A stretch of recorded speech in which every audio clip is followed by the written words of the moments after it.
Assalamualaikum warahmatullahi wabarakatuh.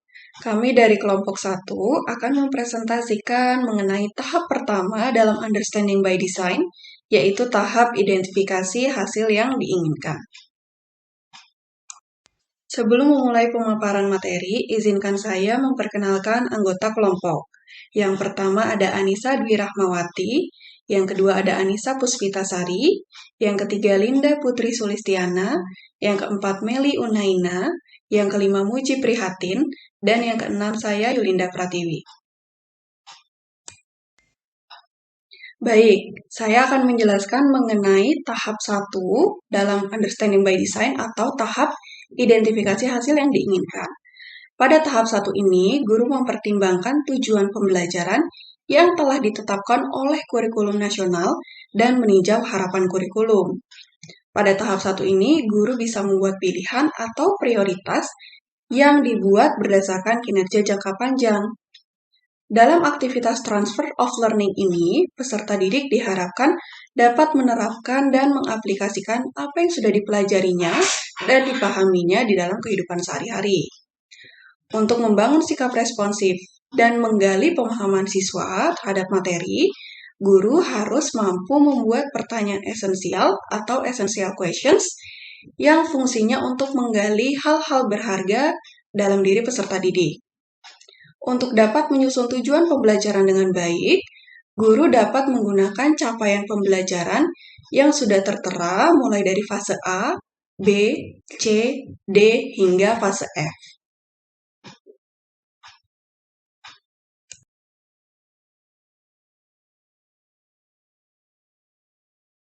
Dalam kesempatan ini saya akan menjelaskan terkait capaian pembelajaran yang ada pada fase A, yaitu kelas 1 dan kelas 2 SD. Di dalam fase A, pembelajaran difokuskan terhadap pengenalan bahasa Inggris dan kemampuan berbahasa Inggris secara lisan. Materi-materi yang ada di dalam fase A sendiri itu contohnya seperti numbers, alfabet, vocabulary, dan juga colors. Contoh penerapannya sendiri yaitu melalui sing a song terkait materi-materi tersebut. Jadi siswa diajak untuk bernyanyi supaya mereka dapat melafalkan kosakata bahasa Inggris tersebut meskipun mereka belum tahu cara penulisannya ataupun bentuk teks dari kosakata tersebut. Sekian untuk penjelasan terkait capaian pembelajaran yang ada di fase A. Terima kasih. Untuk selanjutnya adalah fase B. Pada fase ini meliputi kelas 3 dan 4. Pada fase ini siswa tidak hanya dilatih untuk mampu berbahasa Inggris secara lisan, namun sudah mulai diperkenalkan dengan bahasa Inggris dalam bentuk tulisan.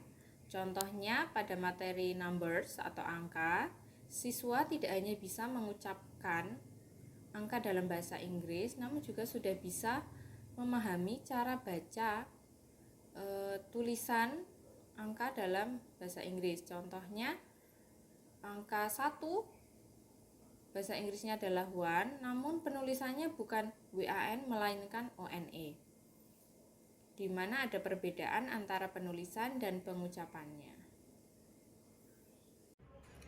Oke, selanjutnya adalah fase C di kelas 5 dan 6 sekolah dasar. Transfer goal dari fase C adalah kemampuan bahasa Inggris lisan dan tulisan. Di fase ini peserta didik sudah dapat memahami, merespon, dan memproduksi bahasa Inggris lisan dan tulisan secara sederhana. Mereka juga sudah dapat berkomunikasi menggunakan bahasa Inggris yang sangat-sangat sederhana. Untuk materinya yaitu membuat kalimat sederhana berdasarkan gambar, merespon percakapan sederhana. Jadi, contohnya untuk membuat kalimat sederhana berdasarkan gambar, contohnya adalah ketika di lembar kerja ada sebuah gambar seorang laki-laki sedang tidur, mereka sudah dapat menuliskan di bawah gambar tersebut kalimat he is sleeping.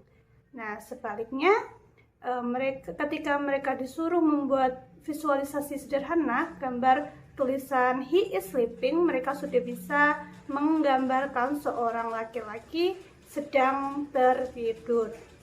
Nah, selanjutnya mereka juga sudah dapat berkomunikasi sederhana menggunakan bahasa Inggris.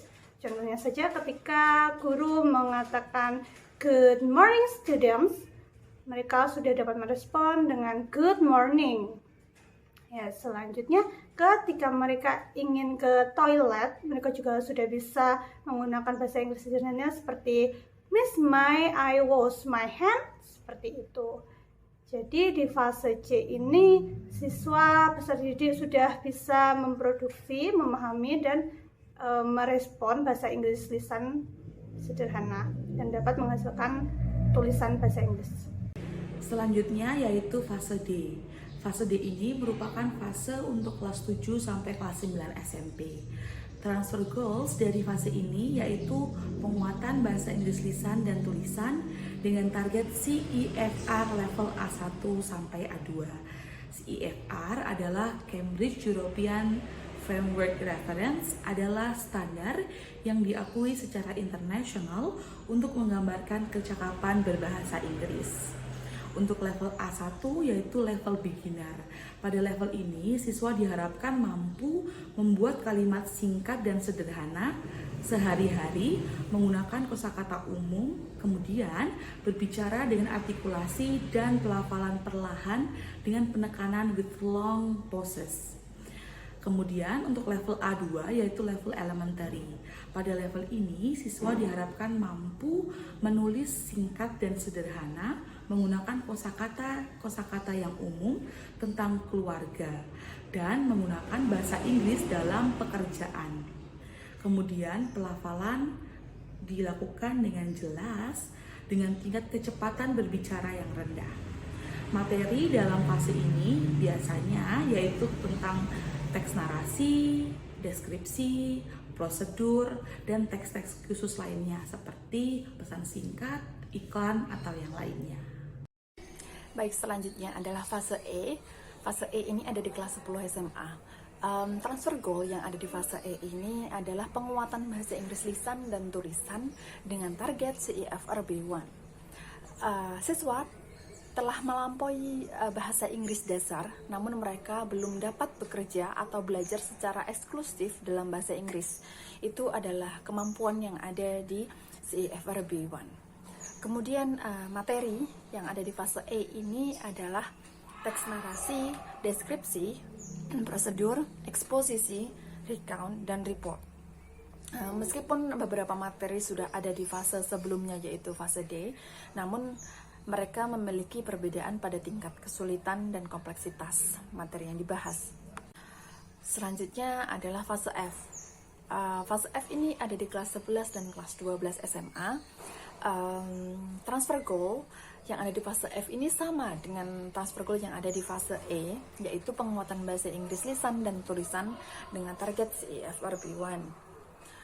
Materi yang ada di fase F ini adalah teks narasi, deskripsi, prosedur, eksposisi, argumentasi, dan diskusi.